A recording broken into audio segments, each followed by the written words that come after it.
Il s'est dressé contre le dirigeant le plus puissant du monde, a défendu la dignité de son peuple et a marqué l'histoire. Le président Ibrahim Traoré du Burkina Faso a dit non au manque de respect de Macron, et le monde a observé. Ce qui s'est passé ensuite a tout changé au Burkina Faso. Un jeune leader émergeait, son nom était Ibrahim Traoré, et le peuple comptait sur lui pour apporter le changement. Pendant des années, le pays avait souffert sous des dirigeants corrompus, et des puissances étrangères contrôlaient de nombreuses parties de l'économie. Le peuple en avait assez. Il voulait un leader qui se battrait pour eux, quelqu'un qui n'aurait pas peur de défier les systèmes qui les opprimaient depuis si longtemps. Ibrahim Traoré était ce leader. Il n'était pas né dans le pouvoir, mais il avait quelque chose de plus important, un amour pour son pays et une détermination à le voir renaître. Lorsqu'il a pris ses fonctions, le peuple a vu de l'espoir. L'électricité arrivait enfin dans les foyers, les écoles s'amélioraient, et les politiciens corrompus qui avaient volé le peuple étaient envoyés en prison. C'était comme une nouvelle ère pour le Burkina Faso. Ibrahim travaillait dur chaque jour pour s'assurer que son peuple ressente ce changement. Sous son leadership, le peuple retrouvait sa fierté. Il ne vivait plus dans l'ombre du contrôle étranger. Le Burkina Faso devenait libre, et le peuple était prêt à soutenir son leader, quel qu'en soit le prix. Mais malgré les améliorations dans le pays, un défi venant de l'extérieur se profilait. Le président français Emmanuel Macron souhaitait visiter le Burkina Faso. Il était déjà venu en Afrique auparavant, mais ses visites étaient souvent perçues comme irrespectueuses, et cette fois, ses paroles allaient encore plus attiser les tensions. Ibrahim Traoré allait faire face à une épreuve qui montrerait s'il avait vraiment le courage de défendre la dignité de son peuple. Lorsque la nouvelle de la visite prévue de Macron s'est répandue, le peuple du Burkina Faso avait des sentiments mitigés. Certains étaient curieux, se demandant si cela pourrait être une opportunité pour de meilleures relations, tandis que d'autres se souvenaient des commentaires irrespectueux de Macron lors d'une visite précédente. Ces commentaires avaient suscité un tollé. Lors d'une visite en Afrique, Macron avait déclaré « Si le peuple du Burkina Faso n'a pas d'électricité, je n'en suis pas responsable ». Ces mots avaient profondément blessé de nombreux Africains, en particulier le peuple du Burkina Faso. Pour eux, cela sonnait comme si Macron blâmait le peuple pour ses luttes, comme si les échecs de leurs anciens dirigeants étaient de leur faute. Ibrahim Traoré connaissait l'histoire entre l'Afrique et la France. Pendant des siècles, les nations africaines avaient été contrôlées par des puissances coloniales, et même après l'indépendance, beaucoup restaient sous l'influence de ces puissances étrangères. La France, en particulier, était vue à la fois comme un partenaire et comme un rappel du passé douloureux de l'Afrique. Lorsqu'Ibrahim a pris ses fonctions, il a clairement indiqué qu'il ne laisserait pas son pays continuer à souffrir de cet héritage. Ibrahim travaillait déjà dur pour restaurer la dignité du peuple du Burkina Faso. L'électricité atteignait enfin les foyers, et les choses commençaient à s'améliorer. Mais les paroles de Macron avaient frappé fort. Pour le peuple, ce n'était pas seulement une insulte, c'était un signe que, peu importe leurs efforts, les puissances étrangères les considéraient comme inférieurs. Ibrahim ne pouvait pas laisser cela passer. Quand Ibrahim a appris que Macron voulait toujours visiter, il a décidé de prendre position. Il n'avait pas peur des conséquences. Il savait qu'en tant que président, son devoir était de protéger la dignité de son peuple. Il ne représentait pas seulement le Burkina Faso, il représentait toute l'Afrique. Ibrahim savait que cette visite pouvait être plus qu'un simple voyage diplomatique.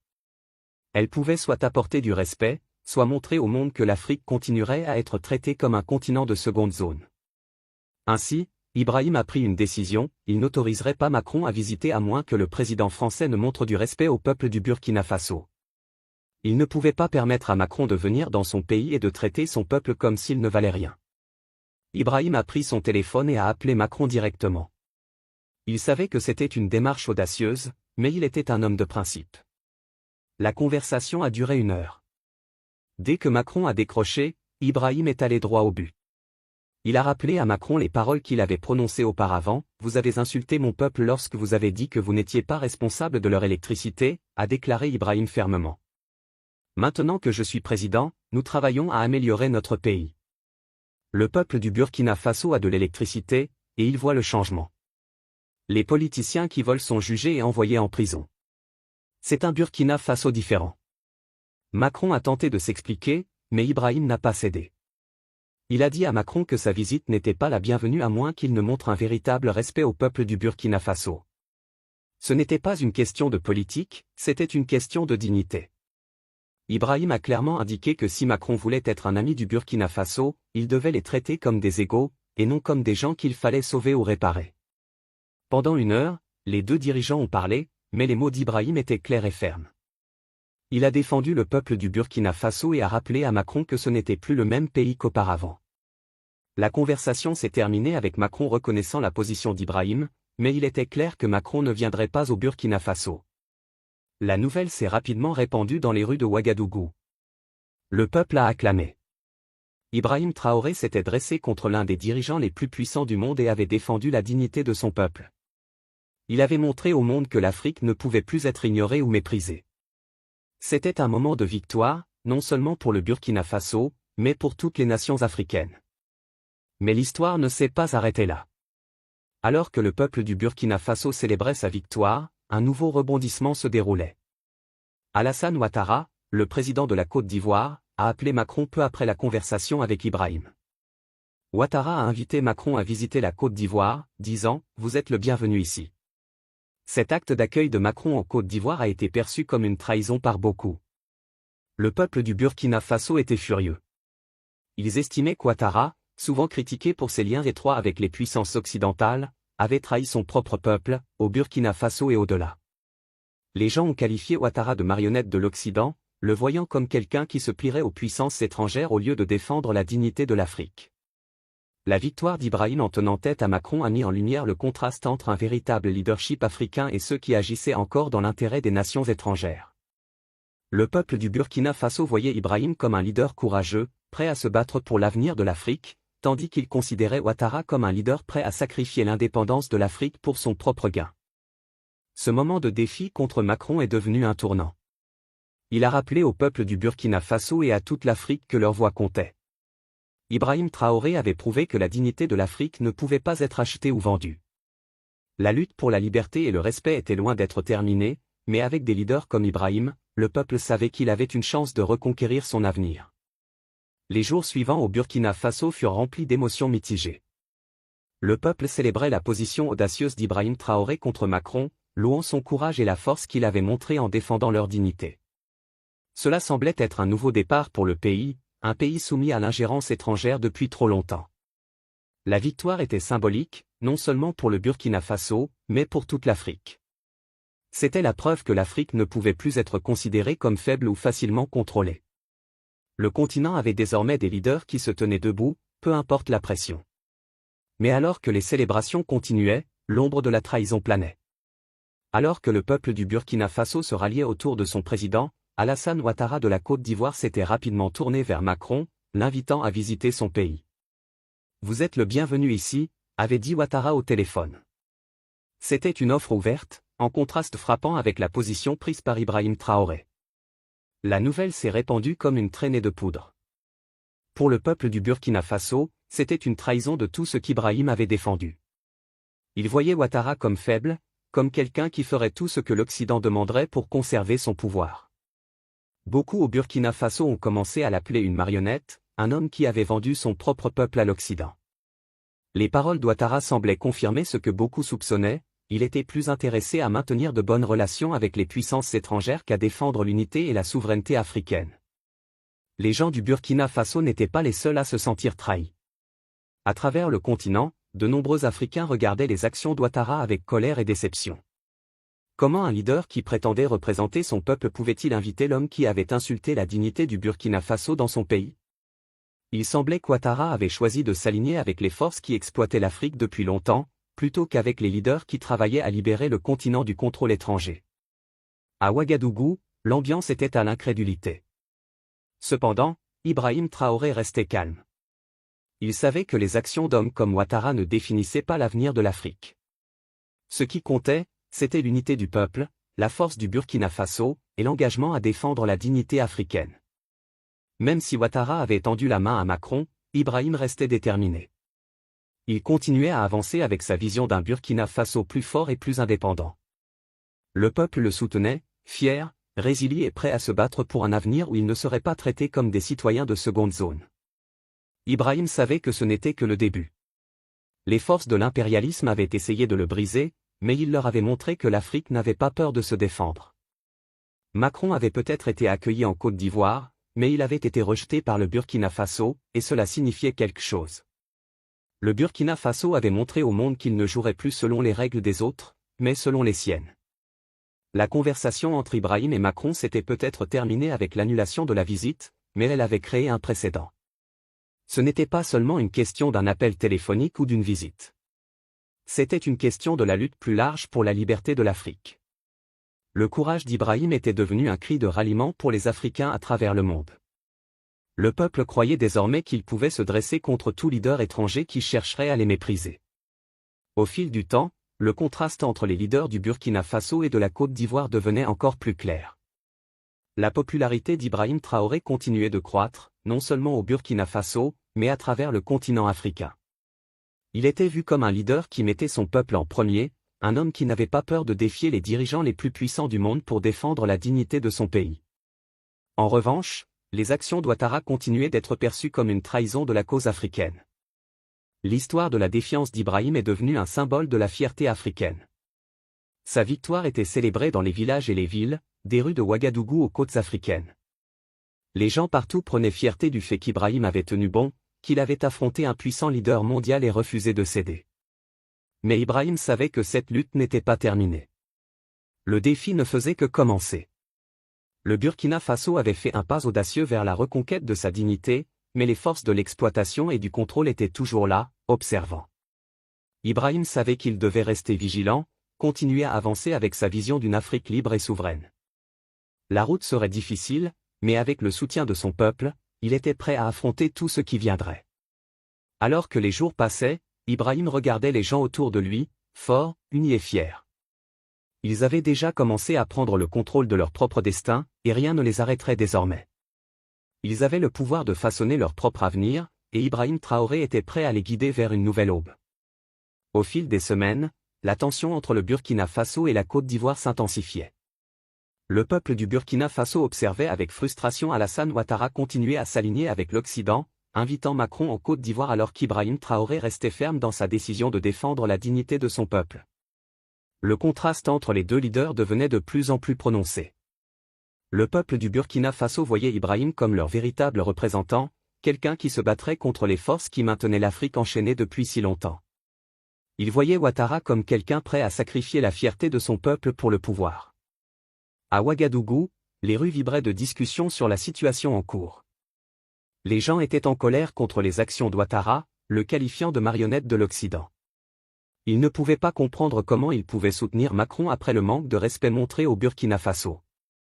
Il y avait même des murmures de trahison, certains disant qu'Ouattara avait été acheté, que sa volonté d'accueillir Macron était la preuve qu'il était plus préoccupé par le maintien de sa position que par la défense de la liberté de l'Afrique.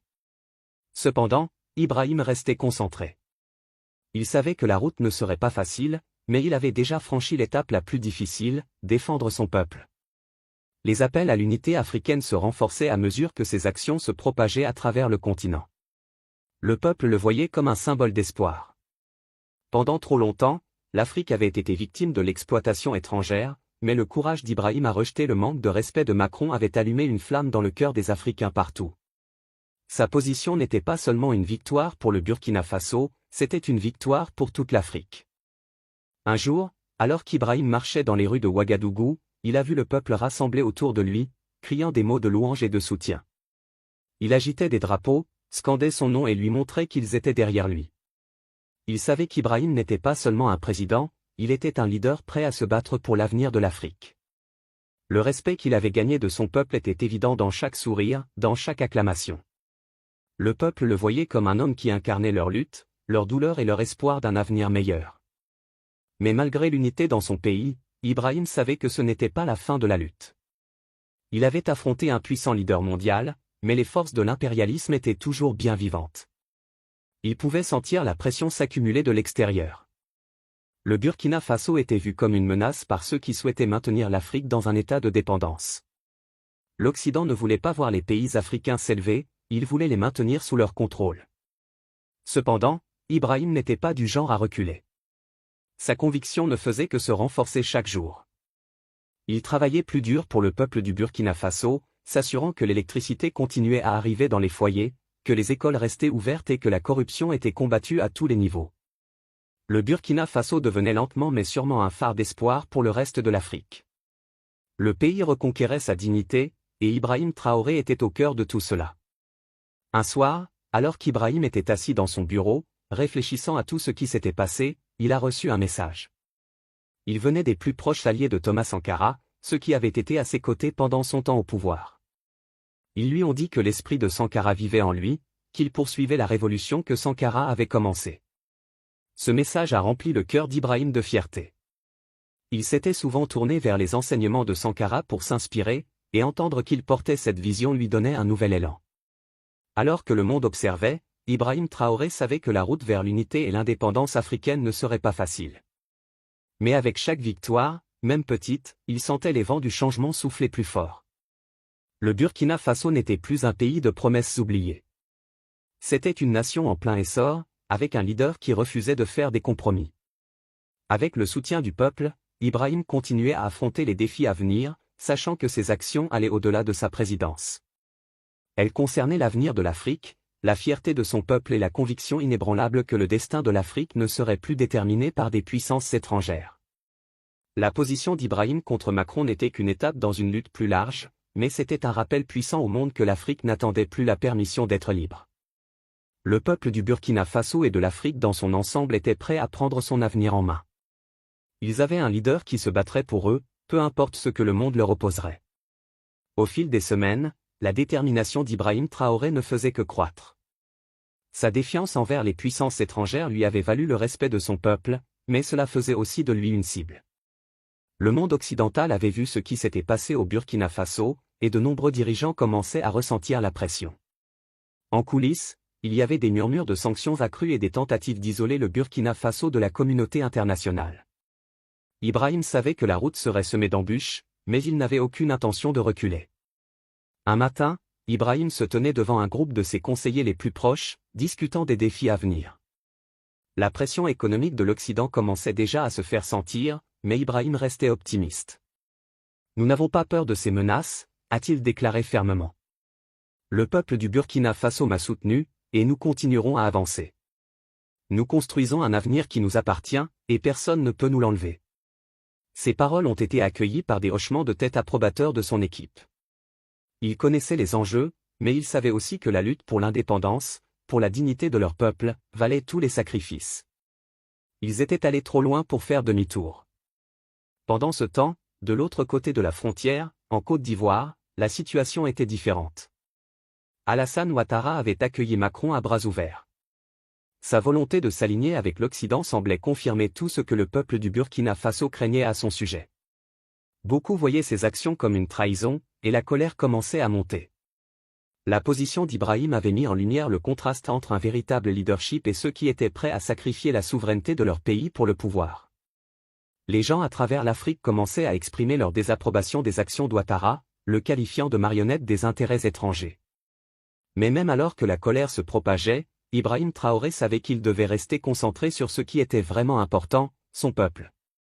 La tâche devant lui était claire, continuer à se battre pour l'avenir du Burkina Faso, défendre son indépendance et montrer au monde que l'Afrique ne devait pas être ignorée.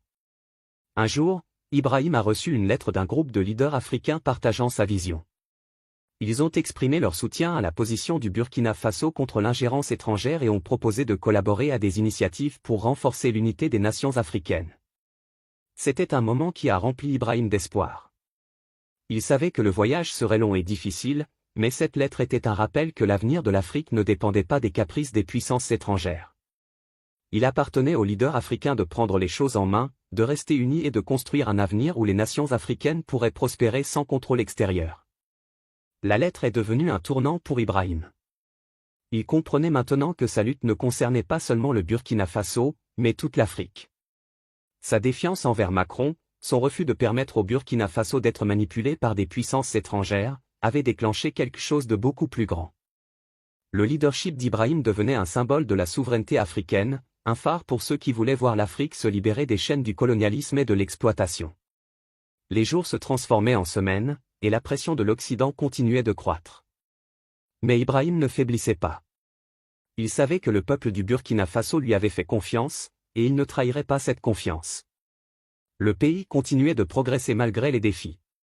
L'électricité atteignait plus de foyers, des écoles étaient construites, et le gouvernement continuait de lutter contre la corruption.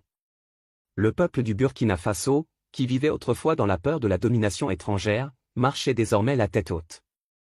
Ils savaient qu'Ibrahim n'était pas seulement leur président, il était leur défenseur, leur protecteur et leur symbole de résistance. Le monde voyait ce dont le Burkina Faso était capable, et le peuple africain commençait à prendre note. Mais Ibrahim savait aussi que ce n'était que le début. Il avait tenu tête à Macron, mais la véritable bataille pour la liberté de l'Afrique était encore à venir. La pression de l'Occident ne disparaîtrait pas, et il y aurait d'autres défis à relever. Mais Ibrahim était prêt. Il avait la force, le soutien de son peuple et la vision d'une Afrique véritablement libre. La révolution était vivante, et avec chaque jour qui passait, Ibrahim Traoré prouvait que, peu importe les obstacles, le peuple du Burkina Faso resterait debout. Il ne serait pas contrôlé. Il ne serait pas réduit au silence. L'avenir leur appartenait, et personne, pas même les puissances étrangères les plus fortes, ne pourrait leur enlever cela. Au fil des mois, la pression sur le Burkina Faso ne faisait que s'intensifier. Le monde occidental avait clairement indiqué qu'il ne tolérerait pas un pays qui défiait son influence. Des sanctions économiques furent imposées, des accords commerciaux furent menacés, et des murmures d'intervention militaire commencèrent à circuler. Mais la détermination d'Ibrahim Traoré ne vacillait jamais. Son peuple restait également ferme derrière lui. Malgré les difficultés, il y avait un sentiment de fierté et de détermination dans les rues de Ouagadougou. Le peuple savait que son leader faisait tout ce qui était en son pouvoir pour protéger leur avenir. Le continent africain observait de près, et beaucoup commençaient à se rallier autour du leadership d'Ibrahim. Le courage qu'il affichait en rejetant l'ingérence étrangère, la défiance face au manque de respect de Macron et la manière dont il avait uni son peuple face à l'adversité lui avaient valu une réputation de véritable leader africain, un leader qui ne compromettrait pas la souveraineté de son pays.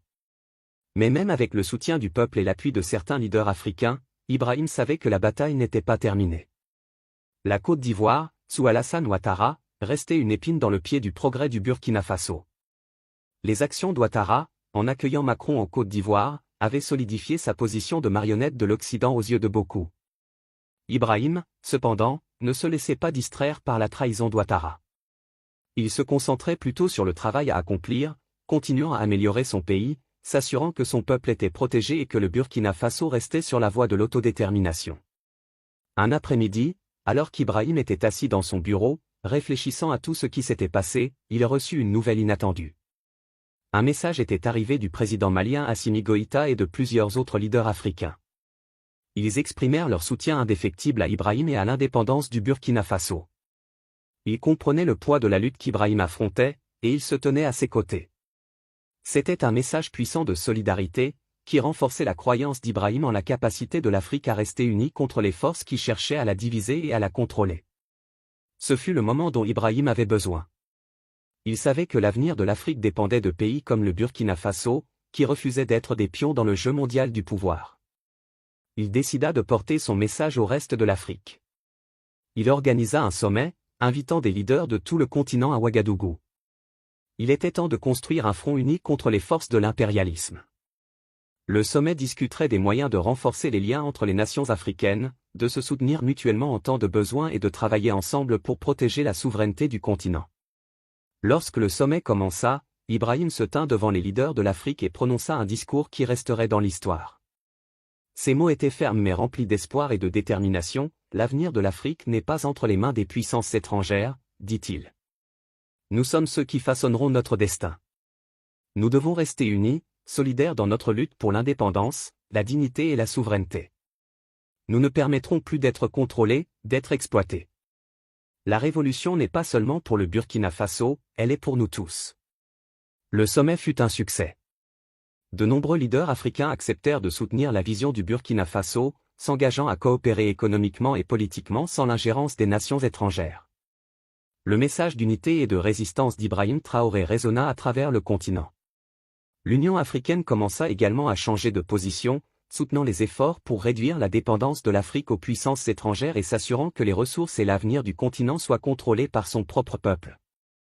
À la fin du sommet, Ibrahim reçut un appel d'un vieil ami, le plus proche allié de Thomas Sankara, qui avait observé depuis les coulisses. Il dit à Ibrahim, Tu marches dans les pas de Sankara. Tu mènes la révolution qu'il a commencée. Tu portes le flambeau du panafricanisme, et l'Afrique est fière de toi. Ces mots remplirent le cœur d'Ibrahim de fierté.